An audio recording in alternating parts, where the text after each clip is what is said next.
Hello friends, स्वागत है आपका आज की एक और नई वीडियो में। तो आज की इस वीडियो में हम कवर करने वाले हैं ट्रायंगल्स टॉपिक, गोविंद प्रकाश ग्रेड 8 पार्ट 2। ये चैप्टर है एरिया का और पेज नंबर 153 हम कवर कर रहे हैं। तो let us begin our video. तो ट्रायंगल क्या होता है? ट्रायंगल एक ऐसा पॉलीगॉन होता है जिसके 3 साइड्स होते हैं, 3 वर्टिसेस होते हैं और उसके 3 एड्स होते हैं और उसके 3 एंगल्स भी होते हैं। और फिर उसके बाद हमने पिछले बार ट्रायंगल का एरिया निकालना सीखा था, जो है half multiply base multiply height. ये एक मैथ्स का one of the area formulas है जिसे हमें याद रखना ज़रूरी है। अब हमें ये क्वेश्चन दिया गया है कि अगर एरिया फाइंड आउट करना है ट्रायंगल का तो कौन कौन से हमें मेजरमेंट्स चाहिए। तो ये बहुत इजी क्वेश्चन है फ्रेंड्स। एक तो हाइट और नीचे का बेस। अब अगर कभी आप ट्रायंगल के आर पार ऐसे लाइंस बना के देखेंगे तो आप ये देख सकेंगे कि एक हम ये भी कंस्ट्रक्ट कर सकते हैं रेक्टेंगल। तो इस रेक्टेंगल में जब हम ध्यान से देखें तो ट्रायंगल का जो एरिया होता है वो हमेशा उसका हाफ होता है। अब देख लीजिए इस रेक्टेंगल में देख लें, ये एक ट्रायंगल है, इसका हाइट और इसका बेस दोनों इसी के रेक्टेंगल के हाइट और बेस से इक्वल है। अब ट्रायंगल का जो एरिया है वो होगा 5 × 4 × हाफ। ट्रायंगल का एरिया कितना होगा? ट्रायंगल का ये फॉर्मूला लेते हुए half × 4 × 5 which is equal to 10। अभी इसी को रेक्टेंगल का एरिया लें तो वो हो रहा है 20। तो हम इससे ये कंक्लूड करते हैं कि ट्रायंगल का जो एरिया है वो रेक्टेंगल के एरिया से हाफ होगा। फिर उसके बाद हमें ये फॉर्मूला दिया गया है जो बहुत ज़्यादा इम्पोर्टेंट है फ्रेंड्स।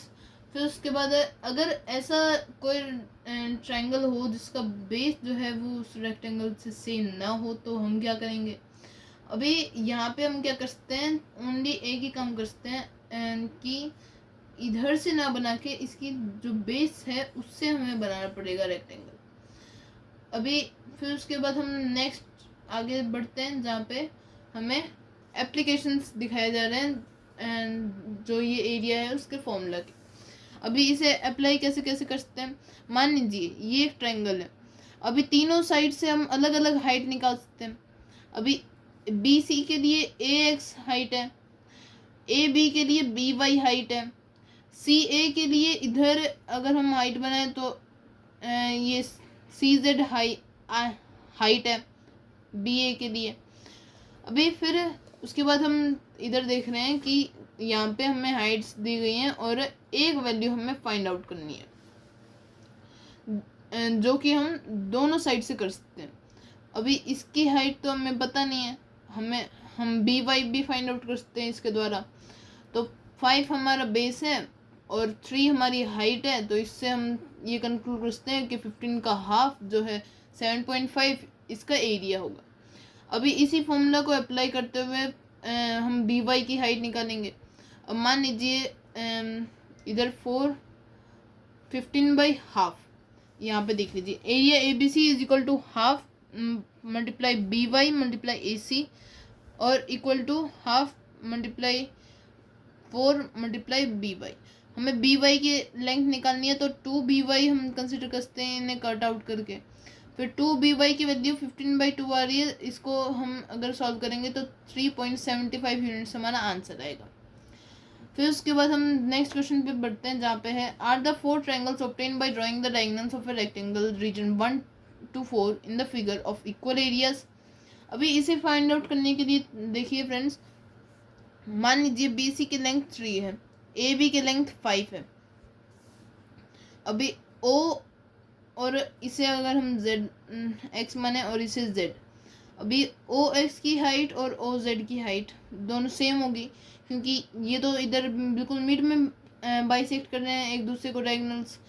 तो और इधर अगर हम देखें तो इधर हमें कौन सा ई और एफ हमारा ले लेते हैं।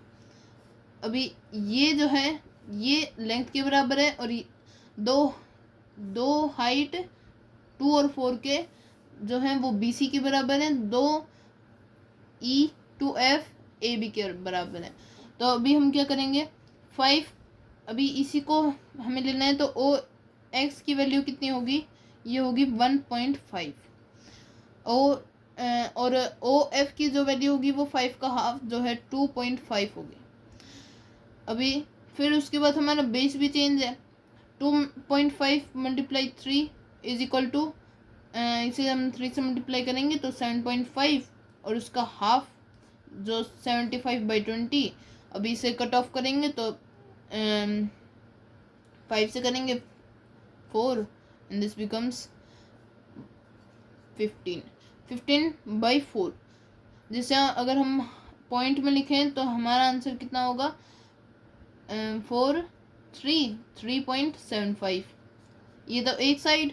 अभी इसका हम कैलकुलेट कर लेते हैं, क्योंकि इन दोनों का हाइट और बेस तो सेम है। अभी इसका कैलकुलेट कर लेते हैं, 1.5 multiply 5 divided by 2, 1.5 is equal to 15/5 मतलब 75/10, और हाफ मतलब 2। मतलब वाओ फ्रेंड्स, इसके सारे एरिया जो हैं वो बहुत इंटरेस्टिंगली इक्वल है। फिर उसके बाद हम अगले टॉपिक पर बढ़ते हैं, जहाँ पे है triangles between parallel lines with A common base.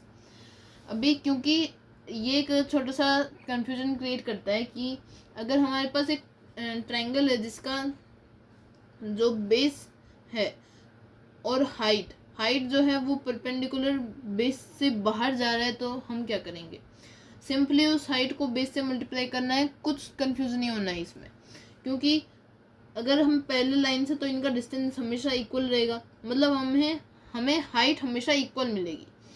अभी मान लीजिए ये एक रेक्टेंगल है, इधर से हमने एक रेक्टेंगल बनाया है, तो ये जो ट्रायंगल है ये हमेशा उसका हाफ होगा, चाहे ये जो पॉइंट है ये इस एल पे कहीं पे भी इन्फिनिटी तक दूर भी चली जाए तो भी हमें कोई प्रॉब्लम नहीं होगी, क्योंकि हमें हाइट और बेस दोनों सेम वैल्यूज रहेंगी, उनमें कोई चेंज नहीं होगा। फिर उसके बाद हम आगे देखते हैं, जहाँ पे हमें इसके word can be say about the length of A B and its reflection A B. अभी इनके बारे में हम क्या कर सकते हैं, इनके बारे में हम यही कह सकते हैं, अगर दोनों का पॉइंट जो ए है वो यहाँ पे लेके आ जाए तो हमें एक ट्रायंगल मिलेगा कुछ इस प्रकार।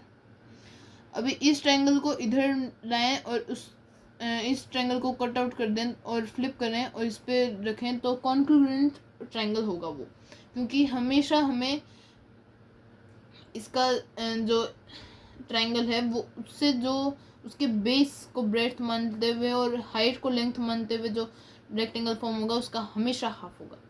फिर उसके बाद हम बढ़ेंगे फिगर इट आउट पे, जो हमारे अगले वीडियो में कवर होगा। फ्रेंड्स, अगर आपको ये वीडियो अच्छी लगी हो please like share subscribe our channel.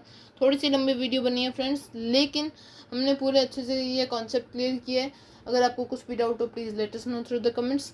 Thank you. Don't forget to like share subscribe.